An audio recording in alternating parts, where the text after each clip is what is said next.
دوم سلسله چرابینی‌ها اوید با اشکار و پیشگیری دلیل‌های استفاده غیرقانونی و خودسرانه غصب نمودن قطعه‌های زمینی مؤسسه‌های ساحه معارف از جانب گروه کاری در شهر سرافشان ولایت سوخت و ناحیه تاجیک‌آباد منطقه رشت دو حالت استفاده غیرقانونی قطعه‌های زمینی مؤسسه‌های تعلیمی آشکار کرده شد.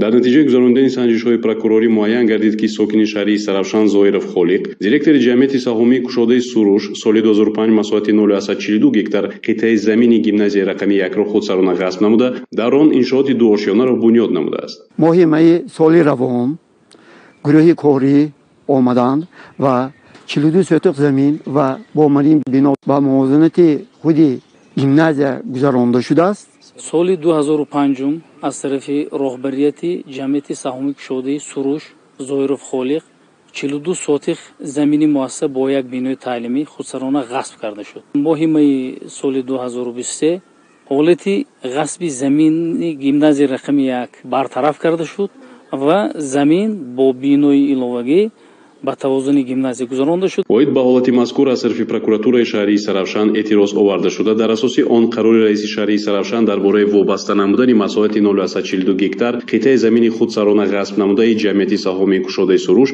برآورده شد. در نتیجه قطعه زمین مذکور به حالت اول برگردانده شده پورا به حدود مؤسسه تعلیمی گیمنازیای رقم 1 وابسته کرده شد. سال 2005 از جانب دиректор جمعیت سهامی کشاده سروش زاهرов خالق یک قسم قطعه زمینی مؤسسه سرانه غصب نموده است که مساحت عمومی آن 42 سوتق را در بر میگیرد. ماه می سال جاری قطعه زمین با میدان 42 سوتق و موازنه مؤسسه برگردانده داده شده با سرتیفیکت حقوق استفاده زمین تامین کرده شد. در وقت سنجش‌های پروکوروری مساحت 0.40 قطعه زمین مؤسسه تعلیمی گیمنازیای رقم 1 شهر که خودسرانه از جانب راهبر جسک سروش شهروان خالق ظاهر غیرقانونی مورد استفاده بری قرار داشت و پررگی به حالت اول برگردانیده شده آن به توازن گیمنازیا گذرانیده شد. همزمان ضمن گذراندن سنجش گروه کاری دلیل دیگری خودسرانه غصب نمودن قطعه زمینی مؤسسه ساحه معارف در ناحیه تاجیک‌آباد منطقه رشت از طرف ساکن دهه نورشور جماعت دهاتی نورشور ناحیه مذکور اسماعیلов معروف آشکار گردید. چنانچه نامبرد سال 2015 مساحت 150 متر مربع قطعه زمینی مؤسسه تحصیلات میانه عمومی رقم 6 دهه نورشور را خودسرانه غصب نموده و منفعت شخصیش استفاده برده است.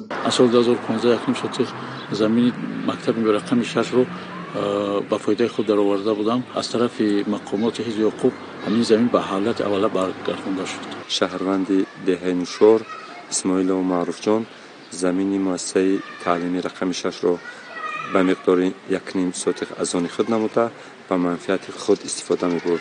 در نتیجه کمیسیون مشترک زمین مؤسسه به حالت اوله برگردانده شد. از جانب پروکوراتورای ناحیه تاجیک‌آباد اوید به برطرف کردن قانون ویرانکنی آشکار گردیده با مقامات اجرایی حکومت دولتی ناحیه امر ارسال کرده شد. در نتیجه با قرار رئیس ناحیه تاجیک‌آباد قطعه زمین مذکور به حالت اوله برگردانده شده با توازن مؤسسه تحصیلات میانه عمومی رقم 6 ناحیه تاجیک‌آباد گذرانده شد. سنجش گذرانده شده در مکتب تحصیلات همگانی رقم 6 جماعت دهاتی نورشوری ناحیه تاجیک‌آباد معین کرده شد که اسماعیلов معروف خوجا خود جانویش که ساکنی جماعت دهاتی نورشوری باشد 150 متر کادراتی قطعه زمین‌های استفاده این مکتب تحصیلات همگانی رقم 6 را مورد استفاده غیرقانونی قرار داده است. از طریق پروکوراتوری ناحیه عنوانی رئیس ناحیه جهت به حالت اول برگرداندن حدود قطعه زمین خودسرانه اشغال کرده امر ارسال کرده شد که عین زمین حدود زمین‌های مذکور به حالت اول برگردانده شد. شهروندانی که تا هنوز قطعه زمینی نزد مؤسسه‌های تعلیمی را غیرقانونی استفاده می‌برند اختیاراً باید آن را به حالت اول برگردانند. در عکس حال نسبت به آنها طبق قانونگذاری چاره‌های دخلدار اندیشیده می‌شود.